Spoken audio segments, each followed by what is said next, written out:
안녕하세요. 하늘가족 여러분. 함께 말씀을 통해 하늘 생명과를 맛보는 행복한 시간이 되었습니다.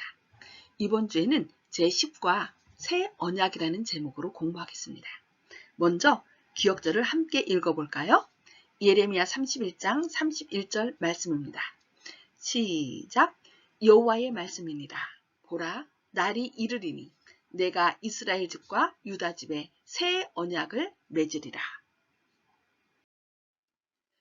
이번 주 교과를 통해 함께 배울 단어는 선택입니다. 선택은 여러 가운데서 골라 뽑음인데요.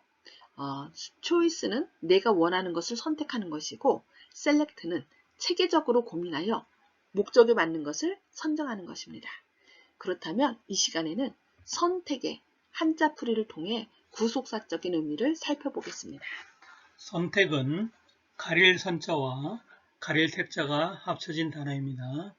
가릴 선자는 유순할 손자와 쉬엄쉬엄 갈 착자로 합쳐졌는데요.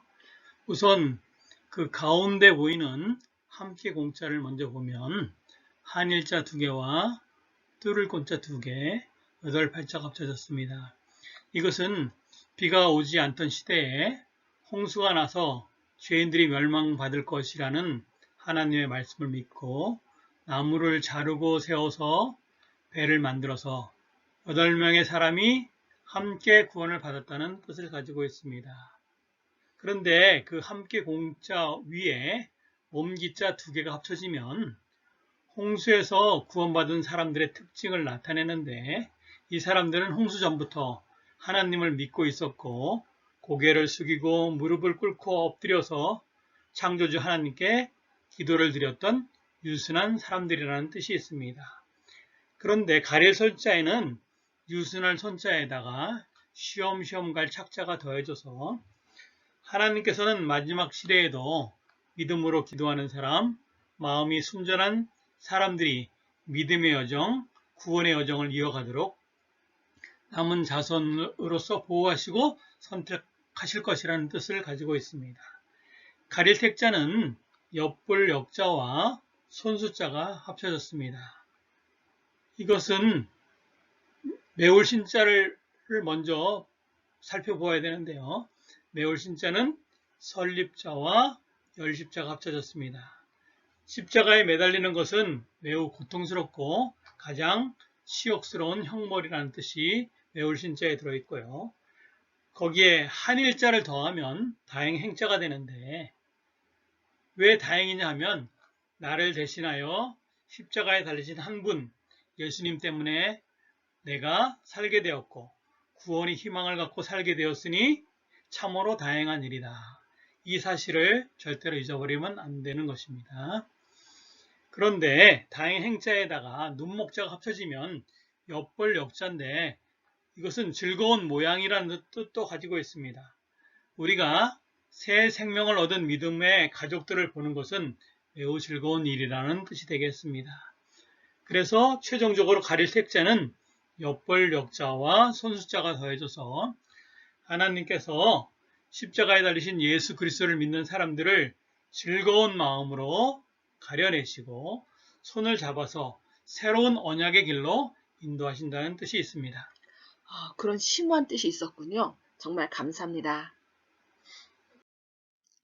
몇 해 전 어느 잡지의 만화에 한 회사의 간부가 다른 간부들 앞에서 서 있는 모습이 실렸습니다.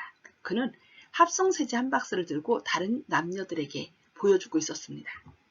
그는 자랑스럽게 박스에 붉은색으로 커다랗게 새겨진 신제품이라는 글씨를 가리키고 있었는데 그의 행동은 그 상품이 새로워졌다는 사실을 암시하고 있는 듯 보였습니다. 그런데 그 간부는 말하기를 박스에 새긴 신제품이라는 글씨를 새롭게 바꿨습니다. 라고 했습니다. 다시 말하면 내용물은 똑같고 단지 박스에 새겨진 신제품이라는 글씨체를 새롭게 바꿨다는 말이었습니다. 어떤 의미에서 누군가는 새 언약도 이와 비슷하다고 말할 수 있겠습니다. 새 언약의 기초와 우리를 향한 언약의 기본적인 소망과 언약의 조건은 옛 언약에서 발견되는 것과 같습니다. 그것은 언제나 하나님의 은혜와 자비의 언약이었으며 인간의 약점과 실패를 초월하여 사랑에 기초한 언약이었습니다. 이번 교과의 학습 목표입니다. 첫째, 새 언약이 옛 언약에 비해 갖는 우월성을 확인하는 것입니다. 두 번째, 더 나은 언약의 중보자가 되셔서 지금도 봉사하고 계신 예수님께 감사하는 것입니다. 세 번째, 마음에 새겨진 법을 쫓아 믿음으로 순종하는 것입니다. 보라, 날이 이르리니. 이스라엘 백성은 불충실함으로 하나님과 맺은 언약을 어겼습니다. 그러므로 예레미야는 하나님과 그의 백성 사이에 새 언약의 거행을 예언합니다. 그러나 변경되지 않은 몇 가지 요소가 있습니다. 옛 언약과 새 언약은 같은 저자, 하나님으로 언약을 촉진하신 분입니다. 옛 언약과 새 언약은 같은 율법으로 하나님의 율법은 언약의 기초가 됩니다. 옛 언약과 새 언약은 하나님의 용서와 자비에 근거한 같은 기초에 있습니다. 새 언약은 어떤 의미에서 새 언약입니다. 그것은 첫 번째의 정점 또는 성취입니다. 마음을 변화시키는 일. 내가 너를 신실하게 약혼하리니 너는 여호와를 알게 되리라. 호세아서 2장 20절 말씀. 여호와께서는 당신의 백성들이 아무리 불충실하고 배도와 반역과 불순종의 길을 간다 할지라도 기꺼이 회개하고 순종하며 그분의 약속을 주장하기를 원하는 자들과 여전히 언약 관계에 들어가기를 원하신다는 사실을 선언하십니다. 이스라엘 백성은 불충실했지만 하나님은 그들과의 관계를 다시 확립하기를 원하셨습니다. 이것이 바로 새 언약에 관한 것입니다. 하나님은 우리가 그분과 다시 사랑에 빠지기를 원하십니다. 그는 우리가 우리의 생각과 감정을 새롭게 하기를 원합니다.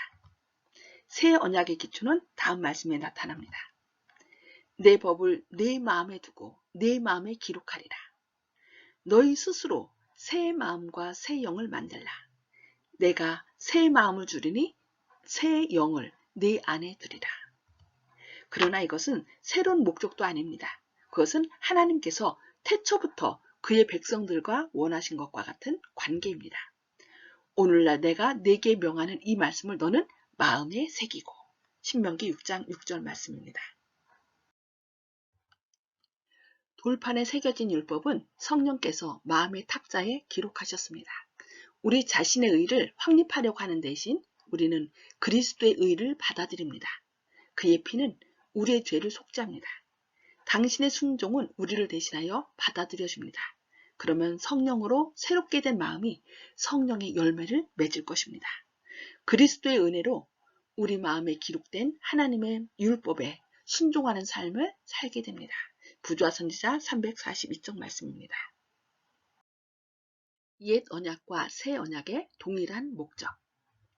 또 여호와와 연합하여 그를 섬기며 여호와의 이름을 사랑하며 그의 종이 되며 안식일을 지켜 더럽히지 아니하며 나의 언약을 굳게 지키는 이방인마다 내가 곧 그들을 나의 성산으로 인도하여 기도하는 내 집에서 그들을 기쁘게 할 것이며 그들의 번제와 희생을 나의 제단에서 기꺼이 받게 되리니 이는 내 집은 만민이 기도하는 집이라 일컬음이 될 것입니다. 이사야 56장 6절 7절 말씀입니다. 이스라엘과 맺은 하나님의 언약의 핵심은 모든 민족에게 하나님의 약속에 참여하도록 초대하는 확실한 목적이었습니다. 새 언약에서 이 목적은 변하지 않습니다. 예수님의 피를 통한 하나님의 은혜는 그것을 받고자 하는 누구에게나 여전히 유효합니다. 더 좋은 언약. 그러나 이제 그는 더 아름다운 직분을 얻으셨으니 그는 더 좋은 약속으로 세우신 더 좋은 언약의 중보자시라. 히브리서 8장 6절 말씀. 옛 언약과 새 언약의 기초는 동일합니다. 구원은 오직 하나님의 은혜의 선물이며 우리의 죄를 용서하기 원하시는 하나님을 믿는 믿음으로 말미암아 주어집니다. 이러한 용서의 결과로 우리는 그분과의 관계 속으로 들어가게 되고 그 안에서 믿음과 순종으로서 그분께 복종하게 됩니다. 그럼에도 불구하고 히브리서는 새 언약을 일컬어 더 좋은 언약이라고 하였습니다. 더 좋은 언약이란 무슨 의미일까요? 어떻게 한 언약이 다른 언약보다 더 좋은 것이 될 수 있을까요? 구약에서 성소봉사를 통해 상징과 표상을 통해서만 가르쳐줘 왔던 모든 것들이 예수님의 죄 없는 생애와 죽음과 대제사장의 직분을 통해 그분 안에서 완전한 성취를 보게 된 것입니다. 새 언약이 더 나은 이유는 무엇입니까? 새 언약이 옛 언약보다 더 나은 까닭은 옛 언약에서 동물의 희생을 통해서만 계시되었던 것을 이제는 예수님께서 친히 오셔서 몸소 죽임을 당하시고 대제사장의 직분을 맡으심으로 더 밝은 계시를 주셨기 때문입니다. 우리는 이제 상징과 표상과 모형 대신에 우리 죄를 위해 친히 당신의 피를 흘리신 어린 양이 되실 뿐만 아니라 하늘 성소에서 우리를 위하여 대제사장으로 서 계신 예수님을 모시게 되었습니다. 새 언약의 제사장. 그러므로 저가 범사의 형제들과 같이 되심이 마땅하도다. 이는 하나님의 일에 자비하고 충성된 대제사장이 되어 백성의 죄를 구속하려 하심이라. 히브리서 2장 17절 말씀. 구약에서 바친 희생은 그 자체로는 죄를 깨끗하게 하거나 제물을 바치는 자들을 거룩하게 할 수 없었습니다. 그러나 새 언약 아래에 있는 그리스도의 희생은 우리의 죄를 제거하고 우리를 거룩하게 하기에 충분합니다. 또한 옛 언약에는 대대로 거듭나야 하는 불완전한 제사장이 있었습니다. 그러나 예수님이 죽으셨을 때 지성소의 휘장이 두 부분으로 찢어짐으로 옛 언약과 새 언약 사이의 전환을 가져왔습니다. 그리고 예수님은 하늘로 승천하신 후에 영원히 대제사장이 되셨고 현재 하늘 성소에서 봉사하고 계십니다. 더 깊은 연구를 위해 하나님의 놀라운 은혜 138쪽 말씀입니다. 이 평화의 언약의 가장 두드러진 특징은 죄인이 회개하고 죄에서 돌아설 때에 너무나도 풍성한 용서의 자비가 주어진다는 것이다. 내가 저희 불의를 긍휼히 여기고 저희 죄를 다시 기억하지 아니하리라고 주님은 회개한 자에게 선언하신다. 하나님께서는 죄인에게 자비를 베푸시기 위하여 공의를 저버리시는가? 그렇지 않다. 하나님은 죄를 묵인하여 넘기심으로써 당신의 율법을 모욕하실 수 없으시다. 새 언약에서는 완전한 순종이 생명의 조건이 된다. 만일 죄인이 자기 죄를 회개하고 자백하면 그는 용서를 받을 것이다. 죄인은 그리스도의 희생으로 말미암아 용서를 보장받게 된다. 그리스도께서는 회개하고 믿는 모든 죄인들을 위해 율법의 요구를 만족시키셨다고 화이트보이는 말씀하고 있습니다. 이번 교과의 요약과 결론입니다. 각 시대를 통하여 주어진 언약의 대전제는 바뀌지 않았지만 문제는 인간이 그 언약을 파기했다는 데 있습니다. 그러나 하나님께서는 우리를 결코 포기하지 않으시고 우리가 받아들이기로 선택하기만 한다면 얻을 수 있도록 예수 그리스도를 통하여 구원의 길을 열어놓으셨습니다. 하나님의 사랑을 받아들여 영생을 선택하시는 하늘 가족 되시기를 바라며 교과 공부를 마치겠습니다. 감사합니다.